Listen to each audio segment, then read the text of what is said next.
Hey everybody, it's Craig from Liveable Games, and today I'm going to do a video that I originally never wanted to do because it's going to get me a lot of dislikes regardless.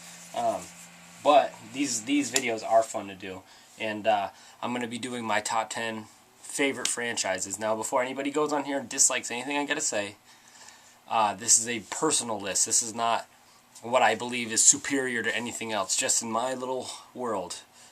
These franchises are I can't get sort these franchises are far superior to any other ones in my house. Okay, so this is not me forcing my opinion and saying it's the best of all time for everybody, because I know we're gonna get at least one of those assholes on here. Anyways, the way I actually did this is there's going to be no numerical value on like what's number 1, number 2, number 3. What I did is I actually just pulled down. I started to do this and I stopped because I realized that I have a lot of games that I'm doing this to. I started to pull down all the games I got from specific series, and I stopped halfway through because half of my game rack was gone. So I basically took the top 10 that I have the most games for. And then towards the end, you'll see that I ended up just grabbing like the first one and then the last one that came out, like the one I'll do first, Sonic the Hedgehog. Now, I have Sonic the Hedgehog 1 in almost every form except for the Sega Genesis, and I don't know why. But Sonic the Hedgehog is definitely one of my favorite franchises.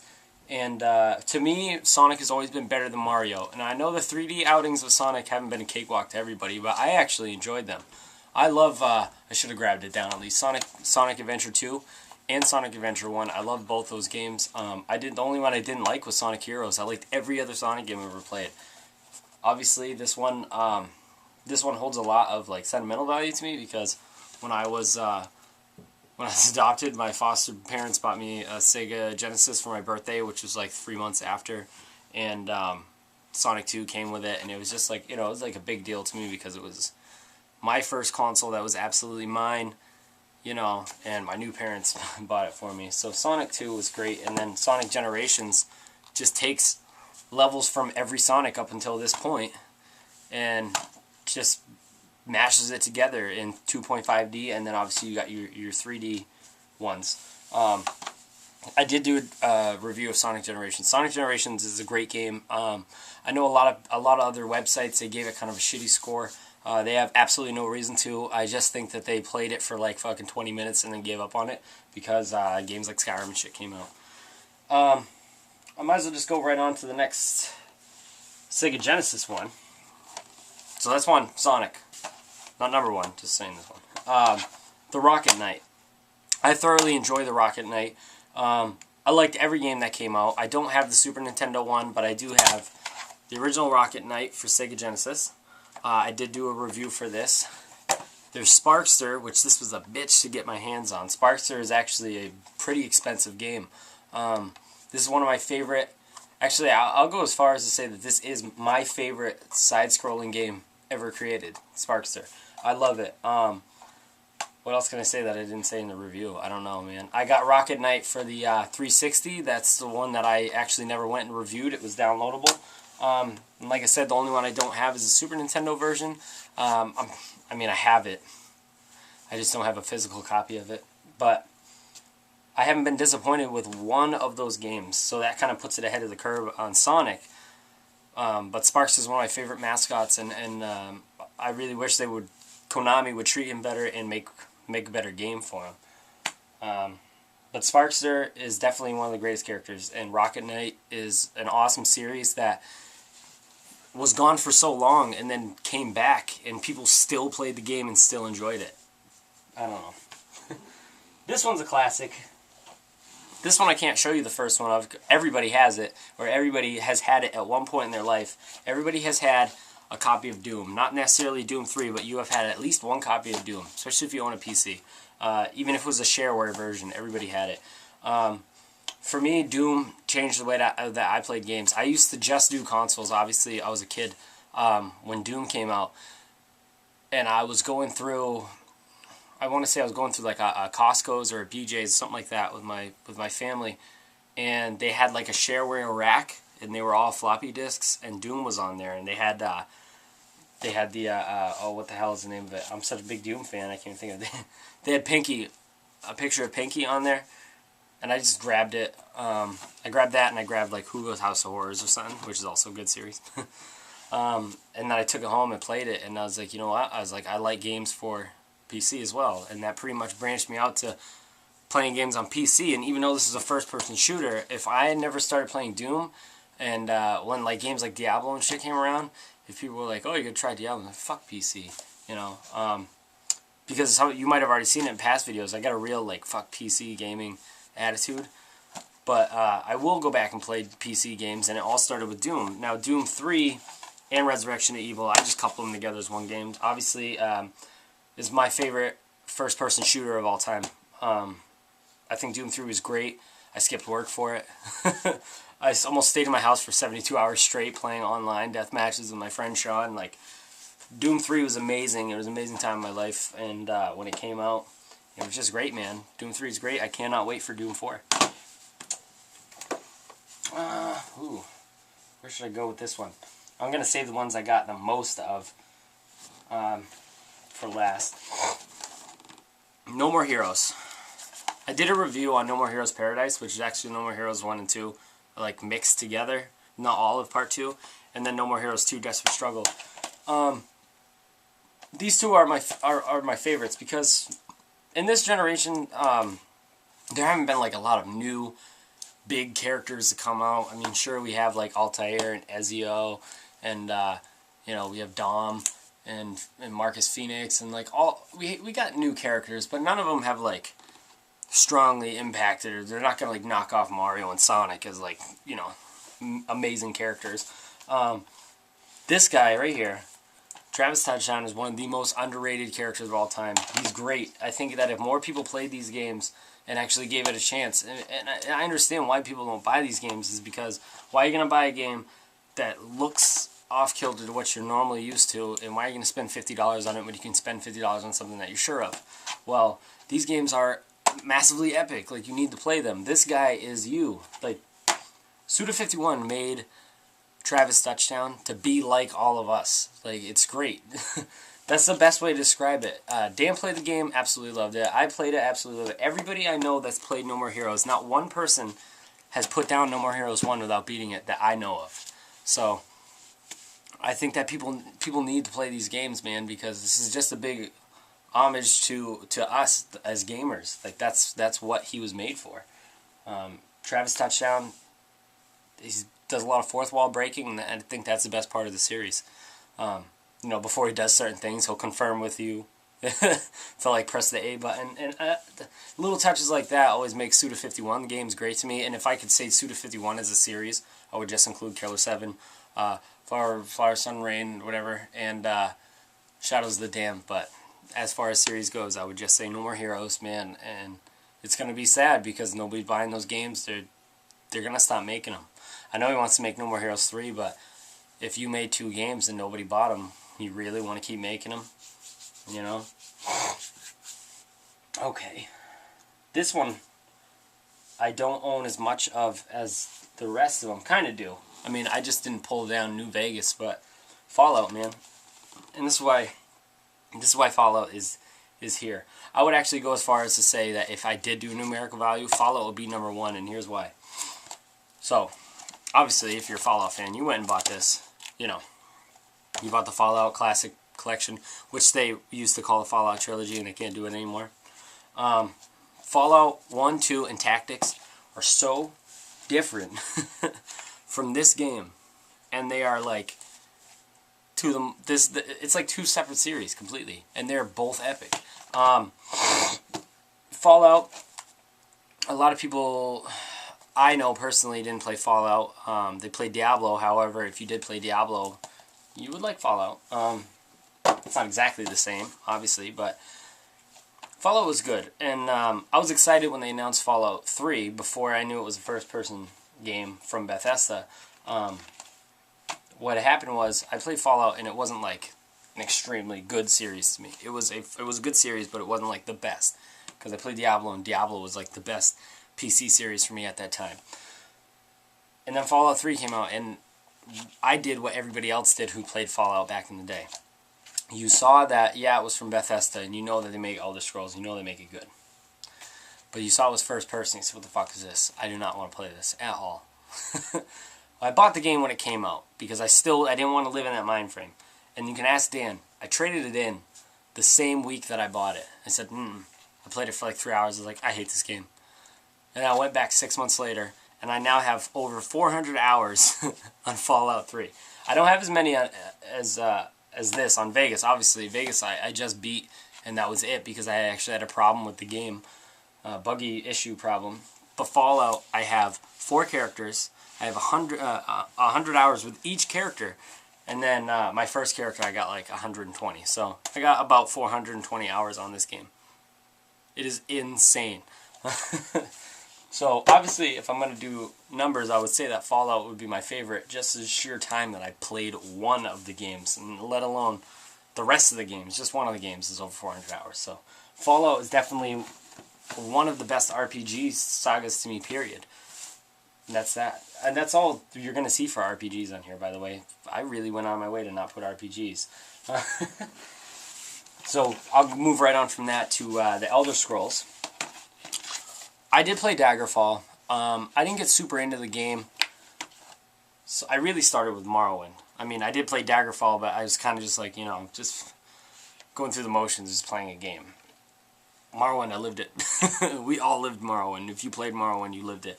I actually played it on PC first, and then I got Game of the Year edition for Xbox when it came out. Just because at that point I didn't want to sit in a computer chair. That's honestly what it is between console gamers and PC gamers. I enjoy sitting on my couch. And Oblivion was good, but I always tell people that I don't think Oblivion was as good as Morrowind. That's just my personal thing. And now that's not saying it's a bad game at all. In no way, shape, or form is Oblivion a bad game. It's an amazing game. It's just to me that Morrowind was the greatest. And then Skyrim came out, and all Skyrim is a really amped up, cracked out version of Morrowind. Obviously, I did my review for Skyrim. I don't want to say too much about Skyrim because we got our Game of the Year awards coming up. Skyrim might not get it from me, so you might want to tune in for that little debacle. But Skyrim is a great game. I actually think that the worst thing about Skyrim is that the dragons, honestly. I know it revolves around a story, but I'm talking about random dragons. I actually don't like it. But Elder Scrolls is epic. I mean, like all these series that I'm doing is like when a new one comes out, I drop everything. And I start playing these games. That's why I'm picking these 10. It's a little interlude before I do the last 4. Doing 10 was hard as hell. I actually had 15 when I come home with the original intent of doing this video, and I was going to do a top 15, and I said, you know what, I'm going to cut it down to 10, and I did that idea of pulling out the games. It's hard, man. So I'm just doing the 10 that are the most, like, what I have the most of in my house. This one, obviously, if I'm going to pick one fighting game series, it's going to be the one that I have the most games for. I actually have more for my Xbox, I just didn't take them down because I don't want them to fall. They're behind my TV, and I don't need my TV breaking. But these are... Come on. This is your childhood right here. If you're my age, childhood. This is where your childhood started to go down with Mortal Kombat. Don't lie. This is why Mortal Kombat is in my top 10. And I do play both of them actively, and I will play you if you want to. I already got one challenge. I'll play you. I love Mortal Kombat, man. I went insane when the new Mortal Kombat came out. I bought the collector's edition for PS3. I bought the tournament edition for Xbox. Like, I spent a lot of money on Mortal Kombat, and I love Mortal Kombat. And by the way, your Mortal Kombat cards, they are going to be coming. They're still here. Sorry. I had to pay my mortgage, so I'm not shipping anything out. And the sports games, the calcified, those are going to come too next week. So don't worry about it. But Mortal Kombat, man. I know it's not like the most technical fighting game of all time, but to me it's the funnest fighting game of all time. And that's what I play games for. Fun. So, Mortal Kombat, pure fun. Absolutely love it. This one's a good one. I wish I could find my...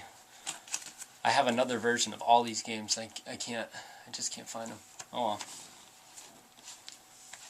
well. Metal Gear. This is going to piss me off, man. I have Metal Gear HD collection. I bought it. I don't know where it is. Oh my god, this is horrible. But yeah, Metal Gear. Alright, Metal Gear Solid. I don't have the Nintendo games. Well, technically I do now because the HD collection comes with the Nintendo games. But I don't actually have physical copies. I did when I was younger, when I was a kid. And little did I know that this game I loved when I was a kid was going to turn into this giant phenomenon. Metal Gear Solid on PlayStation, I actually didn't buy when it first came out. I borrowed it from my friend Mike Allen. And I let him borrow my Resident Evil 2. I remember this. And I played it, and I was like, you know, man. And then Metal Gear Solid 2 was being promoted on the PlayStation 2, side by side with Silent Hill 2. It was the Konami lineup for the PS2, and I remember looking at Metal Gear 2, and I was like, I gotta play this game, I gotta play this game. And that's when I was hooked, man. Every Metal Gear Solid I beat through and through. Every Metal Gear. I even played shitty Metal Gear Acid on the PSP. If you're ever going to go back and play Metal Gear 1, though, I want to tell people this before I move on, because this video is going on very long. If you're ever going to go back and play Metal Gear 1, play Twin Snakes on GameCube. That's the best version of Metal Gear 1 you're going to play. Everything's the same, all the voices are the same. There's a few extras in it. It's just revamped on the Metal Gear Solid 2 engine. I don't know why they didn't put that in the HD collection. I wish they did, because, you know, it's just a revamped version. I think it's because, yeah, Silicon Knights ended up porting it up to the GameCube, and I think they might have had to pay them, but who knows. Okay, here is the next one. I grabbed every one I have, except for Majora's Mask. Oh, spoiler. Zelda. Wanna know why Zelda's such a great franchise? From this, to this, to this, to, oh, that's the collection. To this, to this, to this. They're all the same game. They're all the same game. And we've all been playing the same game for 25 years. And we absolutely love everyone. Everyone comes out and gets a perfect score. Why? It's a tried and true formula of Zelda. You change one little thing about Zelda, and it's generally the way that you travel. It's gold. It's a gold mine. I don't know why everybody loves Zelda so much. I don't know why I love Zelda so much. My actual favorite Zelda of all time is Majora's Mask, which is the one that's so vastly different from the rest of the series. But I absolutely love every Zelda. If you were to give me one series that I didn't list here, next to Zelda, no hesitation. I'd always pick Zelda. I want the new Zelda. That's it. I will say, though, as far as right now goes, I'm not a huge fan of Skyward Sword. It doesn't feel like a Zelda to me. I have a feeling, though, if I pound on, you know, if I just plow through the game, I bet you I'll like it by the end. But as of right now, there's a bunch of new things about it that I don't like, but it does got amazing reviews, so we'll see what happens. But as far as that, like Ocarina of Time, I had the flu when it came out. Beat the shit out of that game. I'm also through my flu. The original Zelda, I remember when I was a kid, the only reason it's embedded in my memory is because it's a gold cartridge.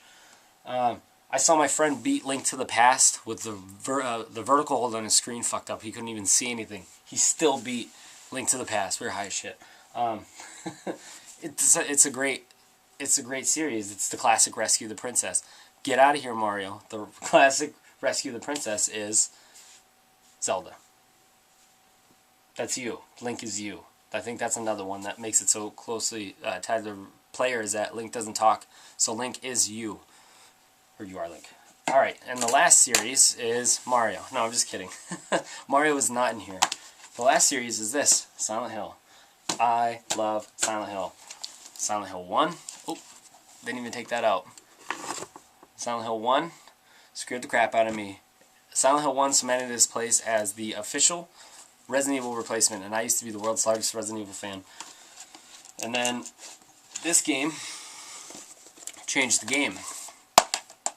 This game made me so interested in video games purely for story, and it completely changed the track and the way that I play games ever. Like, throughout my entire life, I play games just to be... I'd actually mostly play platformers, and I play a couple of RPGs. And then Silent Hill 2 came along, and I said, you know what? I'm going to check out all these different games because of their stories, solely because of their stories.